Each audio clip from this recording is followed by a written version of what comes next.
얼마 전에 한국에서 60, 70년대 한국 영화계를 아주 대표하는 신성일 씨가 이 땅을 떠나서 많은 사람들이 또 그분의 그 한국 그 영화에 공헌한 것들을 이야기하는 것을 들어서 봤습니다. 그런데 지난 8월에 한국 60, 70년대 또 가수의 대명사였던 최희준 씨가 이 땅을 떠났습니다. 그래서 가수와 영화에 아주 쌍벽을 이룬 두 분이 올해 다 이 땅을 떠나는 그런 일들이 있었습니다. 최희준 씨는 많은 히트곡이 있었죠. 아주 그 허스키한 저음으로 많은 사람들이 좋아했었습니다. 국민 가수였습니다. 특별히 그분이 부른 노래 중에 하숙생이 있습니다. 일부 예배 나오신 분들은 다 아실 거예요. 이제 이게 2, 3부로 가면 이게 무슨 소린가 그런 영 제너레이션이 있는데 우리는 다 이걸 공감하는 제너레이션이니까 하숙생 많이 한국 국민들이 좋아했습니다. 그 노래 가사 말을 제가 좀 인용하도록 하겠습니다. 제가 여기서 부를 수는 없고 인생은 나그네 길 어디서 왔다가 어디로 가는가. 구름이 흘러가듯 정이란 두지 말자. 미련이란 두지 말자. 인생은 나그네 길 어디서 왔다가 어디로 가는가. 그러니까 옛날은 노래가 수준이 있었어요. 그죠? 참 이런 거 들으면 가슴에 찡하고 오는 것들이 있습니다. 인생은 나그네 길이라. 그렇게 노래한 것입니다. 오늘 성경에서 요셉이 자신의 아버지 야곱을 바로에게 소개하는 장면이 나오고 있다는 것입니다.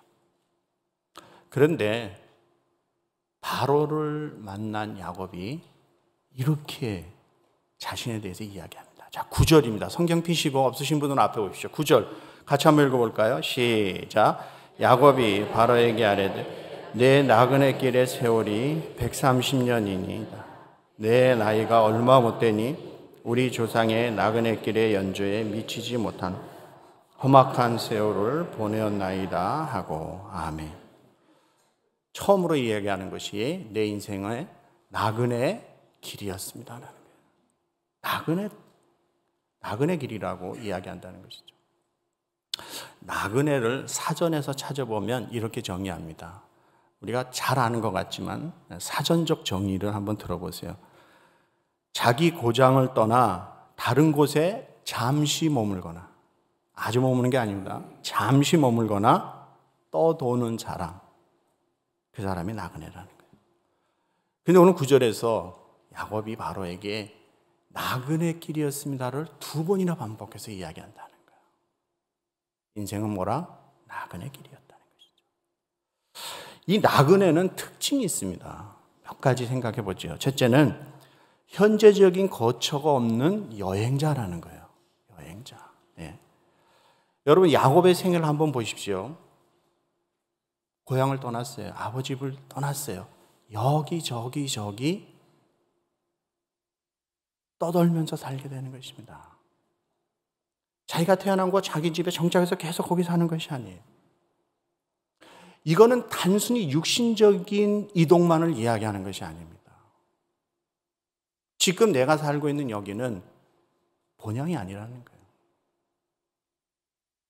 그래서 나그네라는 것입니다. 잠시 머무는 거예요. 여기저기 옮겨다니면서 사는 인생이에요.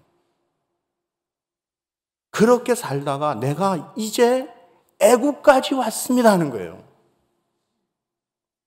나는 애굽에 올 줄은 몰랐습니다. 하나님 우리 선조들에게 그렇게 가지 말라고 하는 것입니다. 내 사랑하는 아들 요셉을 보기 위해서 두려움 가운데 있었으나 하나님께서 나타나셔서 내가 너와 함께 애굽에 가리라. 그 약속의 말씀을 붙잡고 내가 여기 왔습니다 하는 것이죠. 바로 당신 앞에 내가 서 있으나 내가 내 인생을 돌아다보니 내 인생은 나그네 길이었습니다 하는 거예요. 우리는 고향을 떠난 사람들이죠. 어떤 이유든 잘 먹고 잘 살기 위해서 이민을 오셨던 회사 일로 지상사로 어쩔 수 없이 파견돼서 오셨든 아니면 학위를 받기 위해서 공부하기 위해서 오셨든 어떤 이유든 고향을 떠났습니다. 태평양을 건넌 사람들이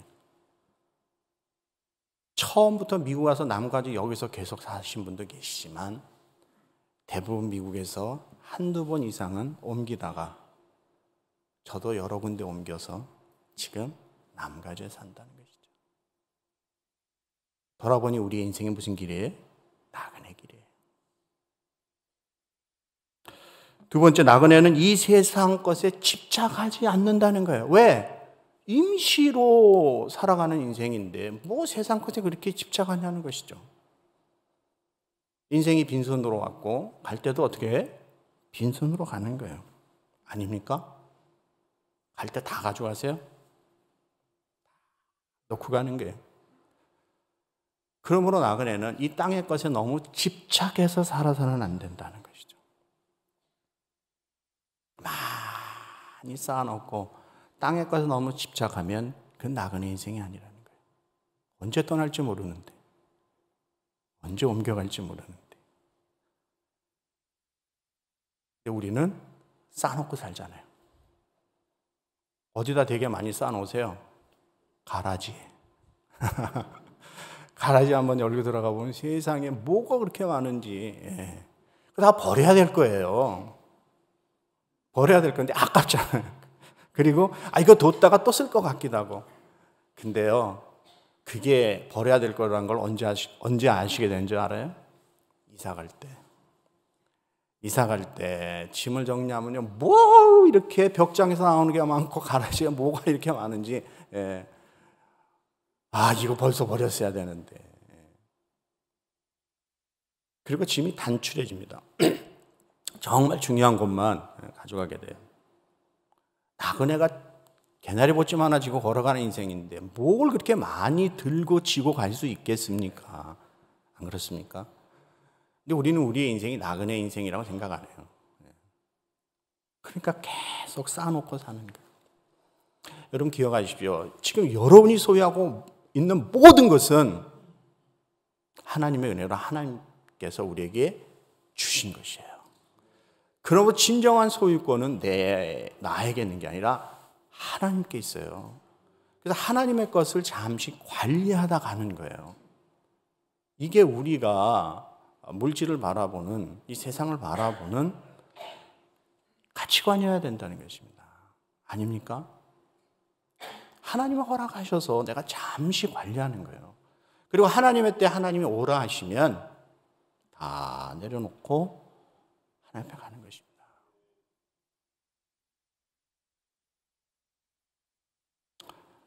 너무 그래서 우리 땅의 것에 집착하고 이 땅의 것을 너무 많이 쌓으려고 하고 이거 다 가져갈 거라고 생각하면 나중에 이사 갈 때 후회한다는 거예요. 이사 갈 때 힘들고.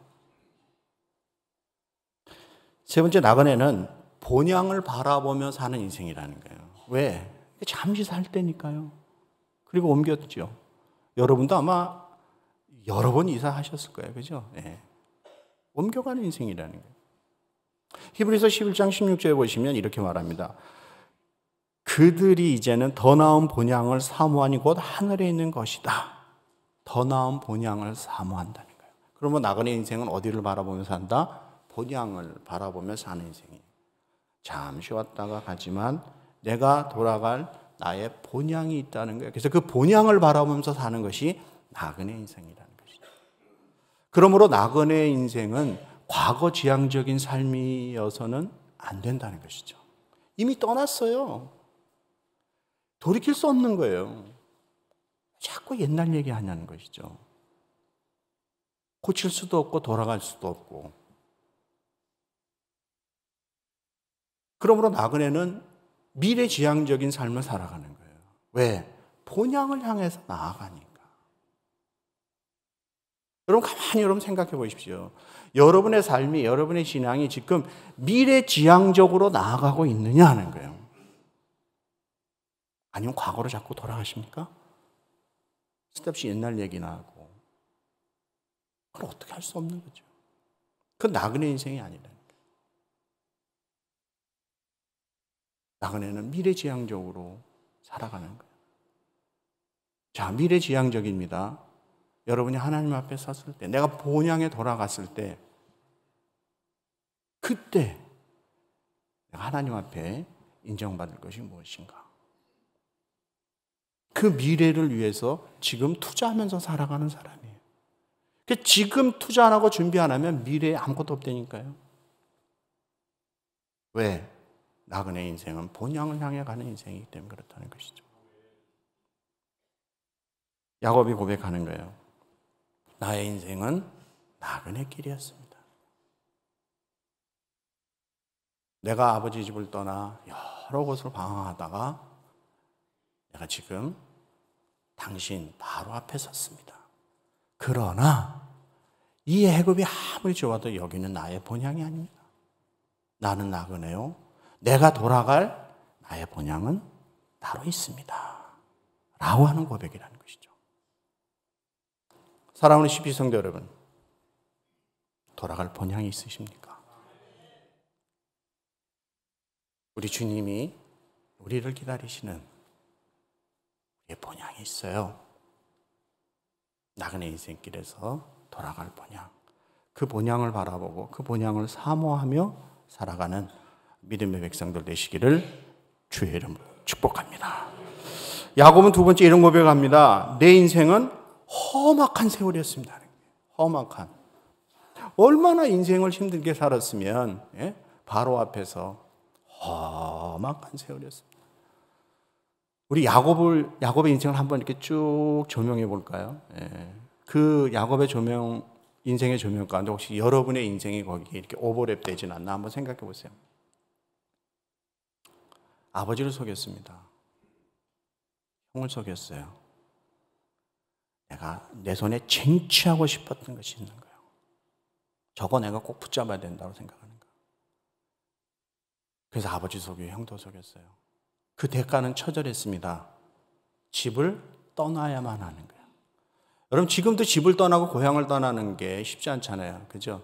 여러분 고향 떠나고 집 떠날 때 마음이 어떠셨어요? 한국 떠날 때 어떠셨어요? 다 똑같은 게 사람은 힘들어요. 그 당시 옛날엔 더 어렵죠. 집을 떠난다는 건, 내가 고향을 떠난다는 건, 내가 살고 있는 이 테리토리를 떠난다는 건 어찌 보면 죽음을 전제로 하는 거예요. 어떤 위험이 도사리고 있는지 모르니까. 집을 떠났습니다. 하란으로 갔어요. 외삼촌 라반이 있는 곳에. 세상에 외삼촌은 자기보다 한 수 더 위에 사기꾼이네. 이야. 외삼촌한테 계속 당하잖아요. 라헬을 너무너무 사랑한 거예요. 그녀를 위하여라면 내 목숨을 다 바쳐도 좋은 거. 그래서 정성을 다했어요. 결혼했어요. 그 기다리던 첫날 밤 자고 났더니 신부가 바뀌어버린 거예요. 이야, 기가 막히지 않습니까, 여러분? 딸 디나가 성폭행 당했어요. 오빠들이 그냥 혈기를 부려 그 성읍을 다 도륙해버리잖아요. 그것을 바라보는 야곱의 마음이 찢어지게 아픈 거죠. 기가 막힌 일이 또 있습니다. 장남이 서모를 간통하는 거예요. 세상에 이런 일이 일어날 수 있는가? 내 큰아들이 내 아내에게 이런 인생의 비극이 또 어디 있겠는가? 그렇게 사랑했던 라헬이 먼저 죽는 거예요. 사랑하는 아내를 먼저 떠나보내야 되는 그 지아비의 그 아픈 마음을 경험해보지 않은 사람이 어떻게 알겠어요? 피눈물을 흘리는 거죠. 아내를 살리고 내가 대신 죽고 싶은 거죠. 그게 지아비의 마음이죠. 눈에 넣어도 아프지 않은 그 요셉, 정말 사랑하고 정성을 다했는데 세상에 죽었다고 하니 자식들이 아버지를 깜짝같이 속여버렸잖아요. 얼마나 힘이 들었겠습니까? 살아있으나 산 목숨이에요. 동반자살 안 한 것만 해도 다행이죠. 이 정도 되면.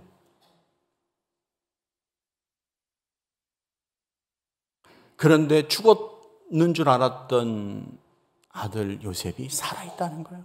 이야, 이건 반전 중에 반전. 세상에 이런 반전이 어디 있어요? 그것도 애굽의 총리로. 야, 이걸 영화로 만들어서 아마 기가 막힌 반전.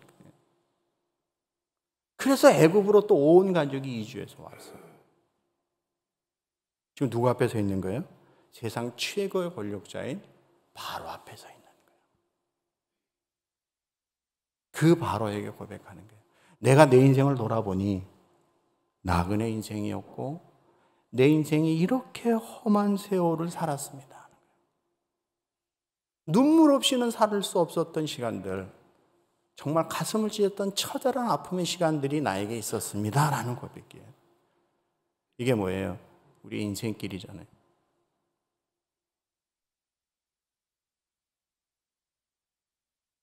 여러분이 지금까지 걸어오면서 아픔도 있었고 고난도 있었고 힘든 인생의 길을 걸어오신 분도 계실 거예요. 근데 지금 야곱이 걸어왔던 이런 인생의 힘든 시간보다 나는 더합니다 하신 분 계세요?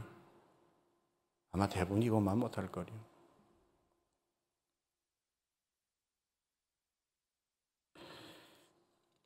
한국 대학생 선교회 CCC라고 있습니다.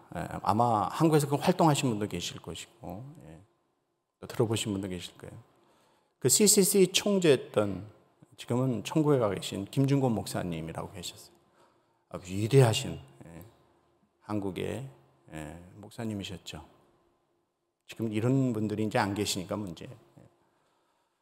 이 김준곤 목사님에게는 정말 이런 피눈물 나는 간증이 일화가 있잖아요. 6.25 당시 자신이 살던 전남 지도면 일대에 약 2천여 명에 달하는 사람들이, 거긴 기독교인도 있고 공산당들한테 죽임을 당했습니다. 그 옛날에 뭐 총살이나 시켰습니까? 몽둥이로 때려 죽이고 죽창으로 찔러 죽이고 일본도로 찔러 죽이고 그렇게 잔혹하게 공산당들이 많은 사람을 죽였어요. 자신도 지금 막 의식이 가물가물합니다. 구사일생으로 목숨을 이렇게 살아서 나왔는데 아버지가 자신의 눈앞에서 저들에게 맞아서 죽는 거예요. 근데 그 아버님이 의식이 잠깐 돌아올 때는 아들의 이름을 처절하게 부르시면서 죽어가는 모습을 봐야 했던 거예요. 자신의 아내가 공산당들에게 처참하게 죽어가는 모습을 보아야 했던, 그리고 자신은 그 시체 더미에서 간신히 목숨을 구해서 구사일생으로 살아나오신 분. 둘째 딸이 미국에 왔습니다만 미국 병원의 오진으로 위암에 걸리게 됩니다. 한국에 나와서 165일 동안 투병하다가 만 29세의 젊은 나이에 3살과 5살 두 딸과 남편을 남겨놓고 먼저 하늘나라 가는 거예요. 아버님을 먼저 보내고 사랑하는 아내를 먼저 보낸 것도 기가 막힌데 사랑하는 딸을 먼저 보내는 그 부모의 그 피눈물 나는 처절한 눈물과 아픔, 얼마나 힘이 들었겠습니까? 얼마나 험하고 힘든 인생의 길이었습니까? 그럼에도 불구하고 하나님의 은혜로 김준곤 목사님이 승리하시게 되는 것이에요. 그래서 그 귀한 사역을 감당하시고 수많은 젊은이들에게 복음으로 도전하고 수많은 한국의 젊은이들이 그 복음 가운데 은혜를 받고 선교사로 많이 나갔잖아요. 사랑하는 성도 여러분, 여기까지 걸어오시는 여러분의 인생의 길이 얼마나 힘드셨습니까? 아니면 지금도 또 힘든 일을 겪으면서 살아가십니까?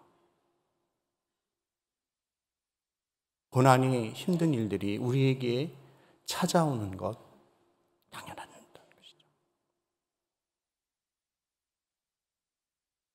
그러나 그 힘든 시간에 좌절하지 마시고 힘을 내시고 다시 한번 일어서는 하나님의 백성들 되시기를 주의 이름으로 축복합니다. 왜냐하면 하나님의 은혜가, 야곱을 붙잡고 계신 하나님의 은혜가, 김준거 목사님을 붙잡고 계신 하나님의 은혜가 오늘도 하나님의 택한 백성인 우리를 붙잡고 인도해 주시는 줄 믿습니다. 그래서 우리가 걸어갈 수 있는 거예요. 내 힘으로 가요? 천만에요. 복음성가 중에 예수 인도하셨네라고 하는 복음성가 있습니다. 제가 이 가사말을 좀 인용하도록 하겠습니다. 내 일생 여정 끝내어 강 건너 언덕 이를 때 하늘을 향해 말하리 예수 인도하셨네. 매일 발걸음마다 예수 인도하셨네. 나의 무거운 죄짐을 모두 벗고 하는 말 예수 인도하셨네. 이 가시밭길 인생을 허덕이면서 갈 때 시험과 환난 많으나 예수 인도하셨네. 매일 발걸음마다 예수 인도하셨네. 나의 무거운 죄짐을 모두 벗고 하는 말 예수 인도하셨네. 내 밟은 발걸음마다 주 예수 보살피시사 승리의 개가 부르며 주를 찬송하리라. 매일 발걸음마다 예수 인도하셨네. 나의 무거운 죄짐을 모두 벗고 하는 말 예수 인도하셨네. 사랑하는 성도 여러분, 이 가시밭길 같은 인생의 길 허덕이면서 우리가 갑니다. 시험도 있고 환난도 있습니다. 왜 없습니까? 그러나 우리가 걱정 안 하는 것은 나를 사랑하시는 우리 예수님께서 매일매일 발걸음마다 인도해 주실 줄 믿습니다. 이 믿음 갖고 걸어가는 우리 CPC 성도들 되시기를 주의 이름으로 축복합니다. 세 번째, 야곱은 바로를 어떻게 해요? 축복한다는 거예요. 그게 7절과 10절에서 두 번 계속해서 반복해 나옵니다. 야곱이 누구를 축복해요? 바로를 축복해요. 자, 바로와 야곱을 한번 비교해 보자는 거예요. 바로는 어떤 사람이에요? 애국 왕이에요. 그 당시 애국 왕이라고 하면 지금 정말 트럼프 대통령을 능가하는 세상 권세를 갖고 있는 사람이에요. 모든 것을 다 갖고 있어요. 그에겐 세상의 화려함, 세상의 부요함, 풍요로움, 세상 사람들이 부러워하는 모든 것을 그는 손에 쥐고 있는 사람이에요. 누가? 바로가. 심지어는 애굽 사람들이 바로를 바라볼 때 바로는 애굽의 살아있는 신으로 생각한 거예요. 사람이 아니라고 생각했어요. 그 정도입니다. 어마어마하죠. 그 화려함. 그런데 지금 야곱은 어떤 사람이에요? 애굽 사람들이 가장 경멸하는, 욱구역질 나는 일을 하는 목축업을 하는 목자란 말이에요. 자, 이 세상 최고의 권력과 부귀영화를 갖고 있는 바로와 애국 사람들이 역겨워하는 직업을 가지고 있는 나이 많은 늙은 야곱이 만났는데, 보통 우리가 생각할 때 누가 누구를 축복해야 된다고 생각합니까? 세상 부귀 권세 영광 모든 걸 다 갖고 있는 바로가 야곱을 축복해야 된다고 생각해요. 힘 있고 돈 있고 권세 있으니까. 근데 성경 그렇게 이야기 안 해요. 누가 누구를 축복해요? 야곱이 바로를 축복하는 거예요. 그 부귀 앞에서 비굴하지 않고 허리 꼿꼿이 세워서 당당하게 하나님의 이름으로 바로를 축복하고 있다는 거예요. 이게 하나님의 사람들의 모습이라. 세상 부귀 영화에 기죽지 않고, 세상 권력 앞에서 기죽지 않고, 돈 앞에서 화려함 앞에서 기죽지 않고, 하나님의 자녀의 그 믿음을 갖고 당당하게 축복하는 모습. 자, 야곱이 바로를 축복하니까 바로가 어떻게 해요? 그 축복을 받습니까? 안 받습니까? 받잖아요. 필요 없어. 뭐 쓸데없는 짓이야. 이게 늙은이가 뭐 하는 거야. 나가. 안 그러잖아요. 받습니다. 들어갈 때 축복하고 나올 때 축복하니까 그걸 받는 거예요. 자, 바로가 야곱의 축복을 받는다는 건 뭐예요? 야곱을 인정한다는 거죠. 야곱을 인정한다는 것은 하나님을 인정하고 있다는 거랑 동일하다는 거예요. 그러니까 그 축복을 그대로 받죠. 꼼짝 안 하고. 건방 떨지 않고. 모든 인류의 생사화복을 누가 지고 계세요? 하나님이 지고 계신 거예요. 하나님 무서운 걸 안 거죠. 그러니까 그 초라해 보이는 노인이, 목자인 노인이 축복하는데 세상 최고의 권세와 권력을 갖고 있고 부귀영화를 누리고 있는 바로가 꼼짝 못하고 받는다는 거예요. 하나님께서 아브라함에게 주신 언약의 말씀이 그대로 지금 이루어지고 있는 걸 우리는 또 볼 줄 알아야 한다는 것이죠. 자, 창세기 12장 1절로 3절 한번 같이 읽겠습니다. 자, 앞에 뜹니다. 같이 읽어볼까요? 시작. 여호와께서 아브라함에게 이르시되 너는 너의 고향과 친척과 아버지 집을 떠나 내가 내게 보여줄 땅으로 가라. 내가 너로 큰 민족을 이루고 내게 복을 주고 내 이름을 창대하게 하리니 너는 복이 될지라. 너를 축복하는 자에게는 내가 복을 내리고 너를 저주하는 자에게는 내가 저주하리니 땅의 모든 족속이 너로 말미암아 복을 얻을 것이니라 하시니라. 아멘.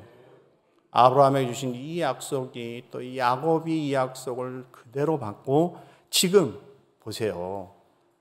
세상 최고의 권력과 부귀영화를 가지고 있는 바로를 어떻게 해요? 축복하잖아요. 멋있지 않습니까, 여러분?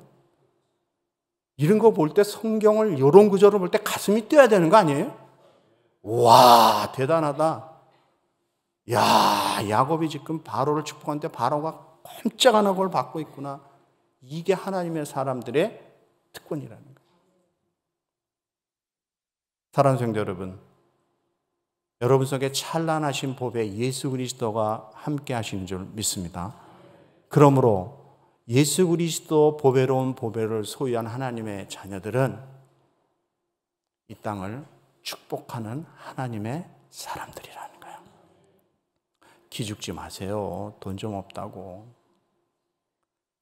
지금 걸어간 인생의 길이 조금 가시밭길 같고 힘들다고 너무 어깨 처져 있지 마세요. 인생길은 다 그래요.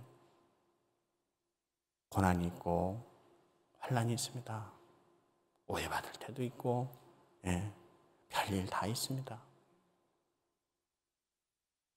그러나 내 속에 계신 찬란하신 보배로운 예수 그리스도, 그분을 이 세상에 전하고 그분으로 인하여 기뻐하고 그분으로 이 땅을 축복하는 사람이 바로 여러분인 것을 기억하시기를 주의 이름으로 축복합니다.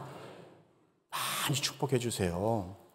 여러분 일하는 회사를 축복하시고, 매니저, 꼴보기 싫은 매니저 좀 축복하시고, 사장님이 때론 좀 힘들게 하고 그래도 축복하시고, 여러분의 이웃도 축복하시고, 옆집에 사는 그 인간 그 꼴보기 싫어 죽겠는데 자꾸 담배나 피고, 우리도 옆에서 담배 펴가지고 막 냄새가 타운하우스니까 얼마나 들어오는지 몰라요. 그래서 문을 닫아요. 어떡합니까? 축복해야지. 하나님 정신 차리고 저거 끊게 해주시옵소서. 축복하는 거예요. 여러분 친지들을 축복하세요. 여러분 친구들을 축복하세요. 저주하지 마세요. 축복하세요. 축복하면 하나님의 은혜와 복이 임할 줄 믿습니다. 그리고 복을 빌어주는 자가, 축복하는 자가 더 잘 될 줄 믿습니다. 이 믿음 갖고 담대하게 이 나그네 인생길을 걸어가는 하나님의 백성들 되시기를 주의 이름으로 축복합니다.